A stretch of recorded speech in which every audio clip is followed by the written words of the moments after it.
Hi, everyone. My name is Wissam Gadarab. I'm founder and CEO of Fluido.ai. And today we'll be talking about how to use your data to optimize your conversational AI implementation or project. So it's one of my favorite topics to talk about. It's a really important topic that usually get overlooked by many decision makers when you start a conversational AI solution. And there's a good reason why this topic is get overlooked and has a huge impact on the success factor of your implementation.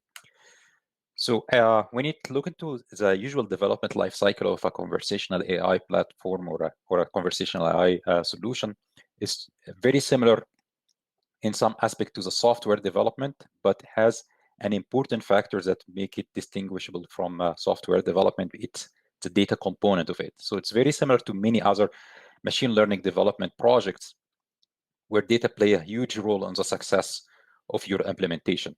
So if we look at the conversational AI lifecycle, and that's not an industry term, that's a term that we came up with, but very soon, hopefully, it will become an industry term. So when you look at those stages of the life cycle of any conversational AI solution, you usually start by defining the business objective. And in this stage, usually the business stakeholders, they define what exactly they're looking to automate by introducing conversational AI solution, whether it's kind of lead generation, whether it's automatic inquiries coming to the customer support department, and they define how much level they want to automate, like probably like they want to automate 60% of all the customer support inquiry coming to their customer department, or maybe they want to automate lead generation like with 50% automation or whatever. So these are the objectives that come from the business stakeholders. Once those objectives are defined and we know the purpose of introducing a conversational AI solution, usually you need to work with the data, how to source the data, where the data will come from. Maybe the data you have it already from your chat log, from live chat agents.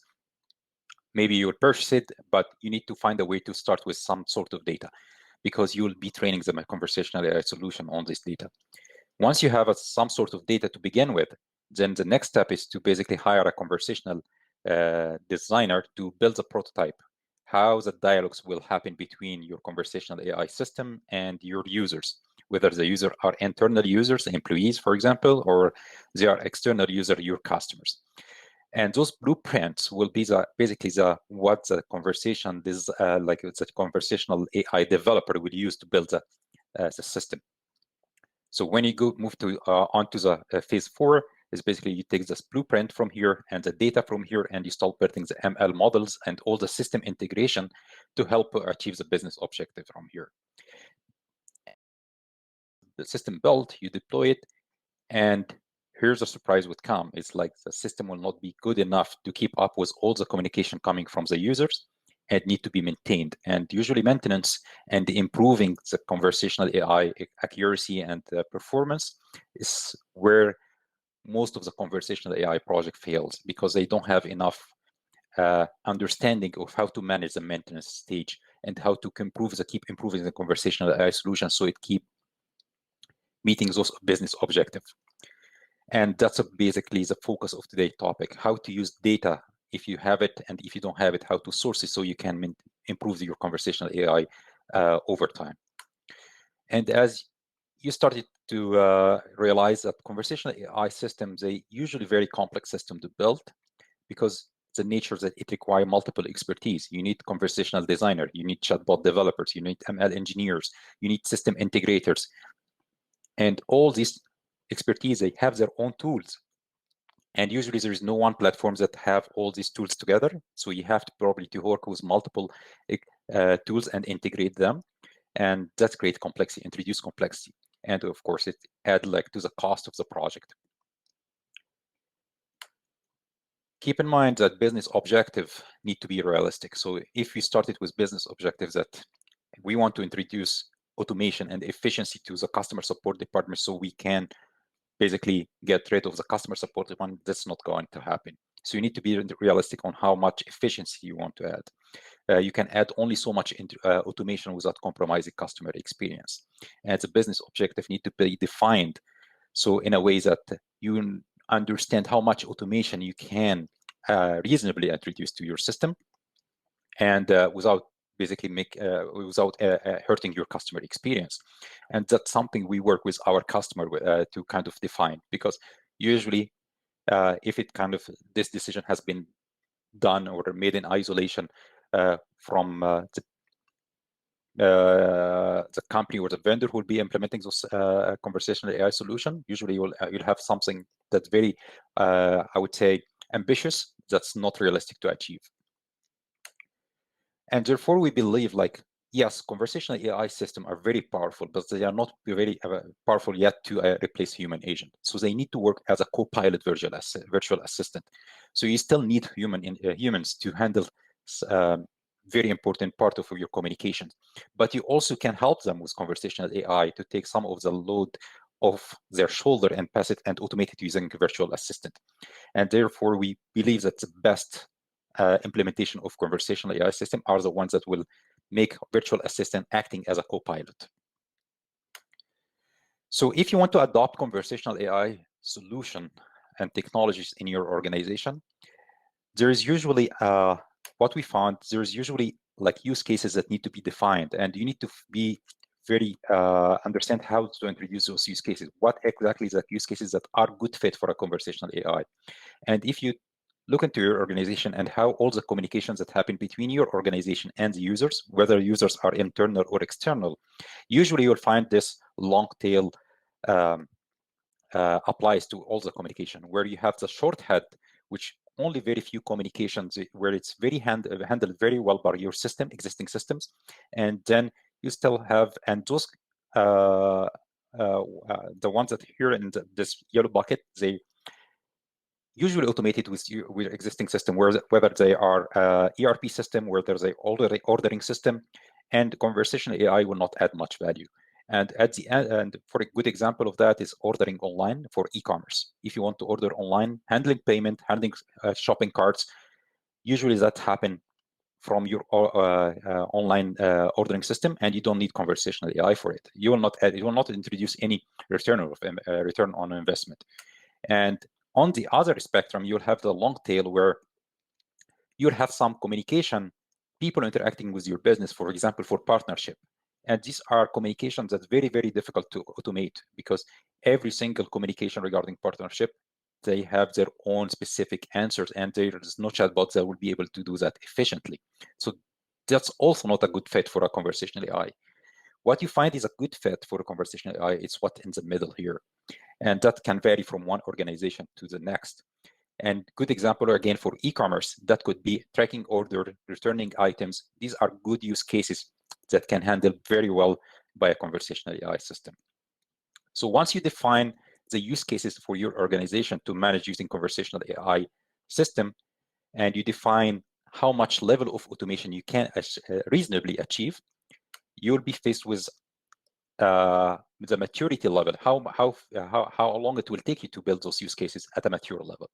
And you will find that you'll have to go to multiple iterations. It's not one version that will be able to handle, for example, if you go back here to track order and returns items and warranty inquiries and all these type of communications that your chatbot should be able to handle, it's not going to handle it from day one. So day one or version one of your chatbot will be able to handle it at a specific level of maturity that's not good enough, but it has a good promise to improve over time.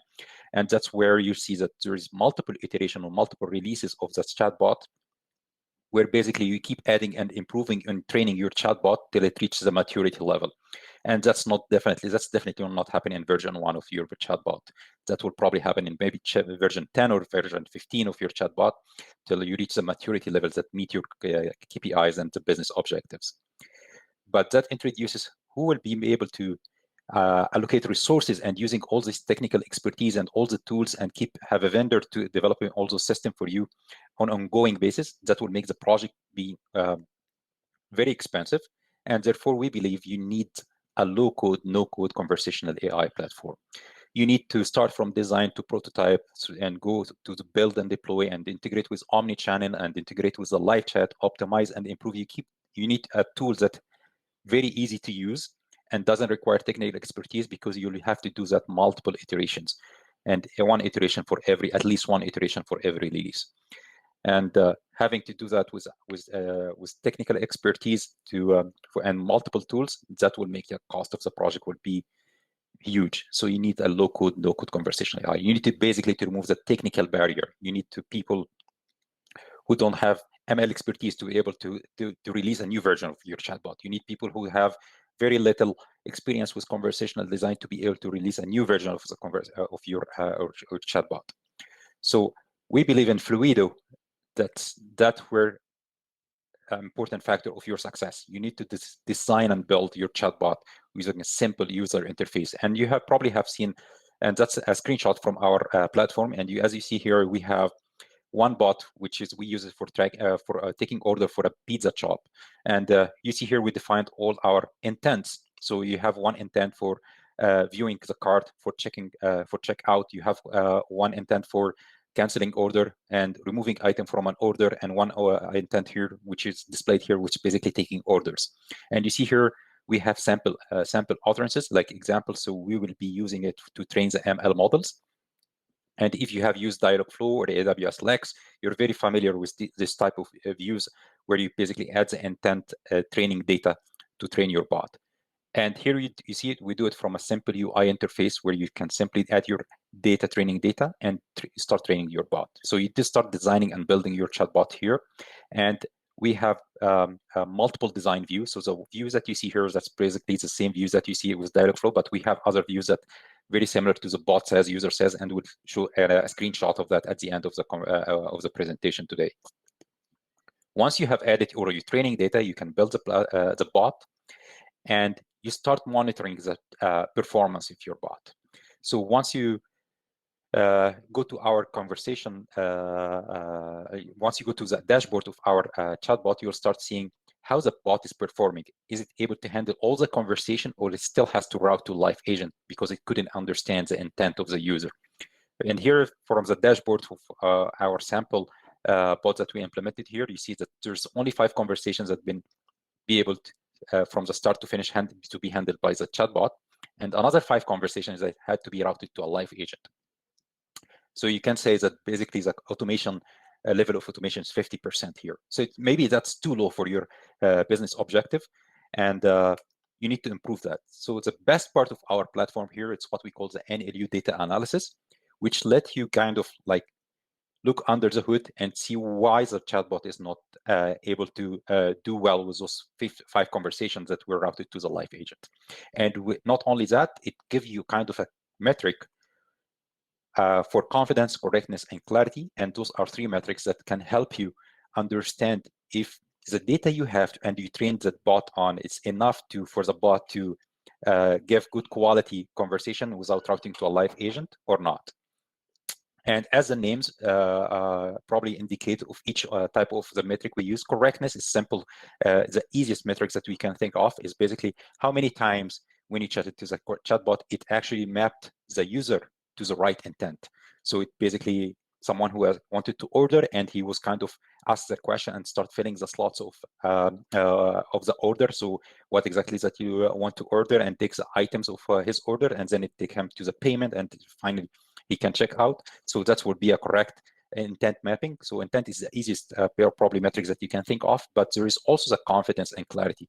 Let's start with clarity here. Clarity is an example of how different the data that you have in the training data you have into multiple intents, they are different from each other. If you're using the same data to train all your intents, probably you are confusing your chatbot. That's not good enough data to train a model, because there is no difference between all the data that you have in the intents. And that's probably you need a KPI to tell you how much without doing any training, how much the data that you have in place is good enough in terms of clarity to differentiate between one intent and the other. So here, 50% clarity, that's probably too low, and you need to add more kind of uniqueness to each intent to make it distinguishable from the others.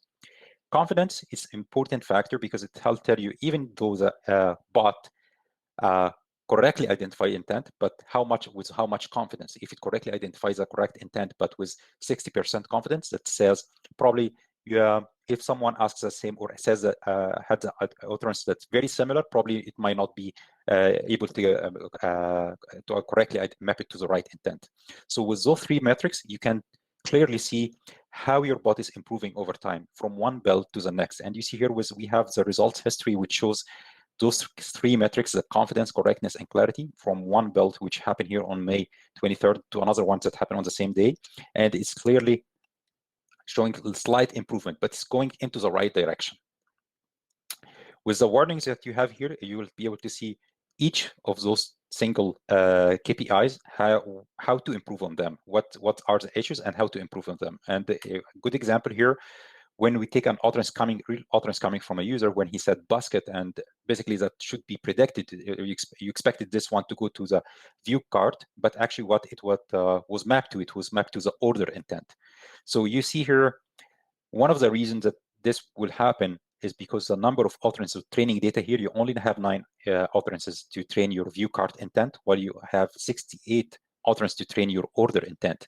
So the data is very imbalanced, and you need to balance that out. And by fixing that, by fixing the balance between the data, then you know that your data improving over time to map this to the right intent. So this will, next time, if you balance the data, this one will be mapped to the right intent. So those KPI will help you see if your data is improving over time, and if from one build to the next, if you hitting the KPI, moving toward hitting your the target KPI or not. So if you start with the NLU data analysis and play with those KPIs and make sure that they go up, with time you will start, like when your users start communicating with your bot, with time you'll see that the number of conversation handled by the bot goes up, and the number of conversations had to be routed to live agent will go down. And that's basically what you need to measure to ensure that you are heading into the right direction, basically to hit the business objectives. Besides the NLU optimization features that we have in our Fluido platform, one of the things that we believe is very, very important, you have different people coming from different backgrounds who are trying to design conversation in your system. And then we mentioned in our example earlier, we used basically the classical mode, which is very similar to most of the chatbot design tools, where you have the intent and entities, and you start adding trade data to the intent, utterance to the intent, and define new entities. So we call that the classical mode, but we also have the conversational mode, which is basically the mode where technical or writers are very used to, where they can start with bot says, user says, and they build a conversation or a dialogue that way.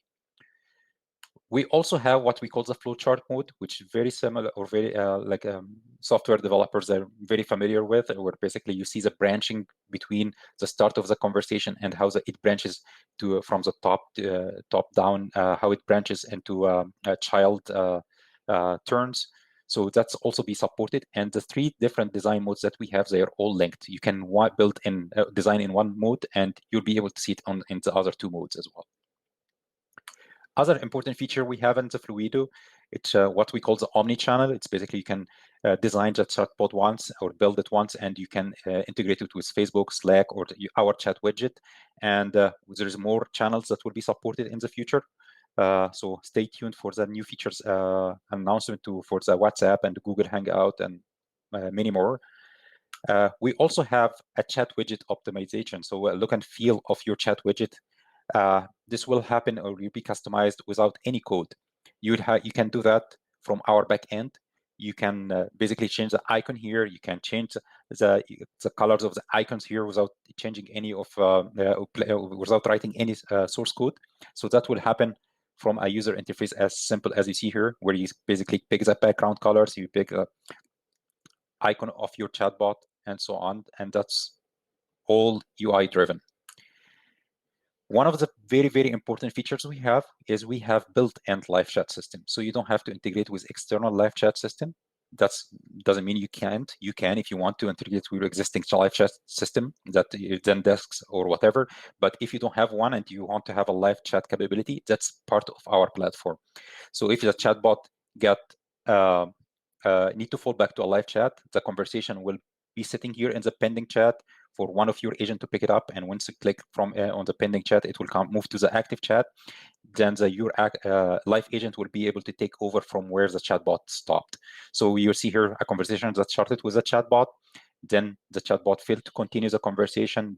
He said, sorry, didn't get that. Then it will go back. It will be routed to a live chat agent, and the live chat agent will continue the conversation from where the bot stopped. So he doesn't or she doesn't need to ask about why a specific conversation was routed. So they see the history of the conversation.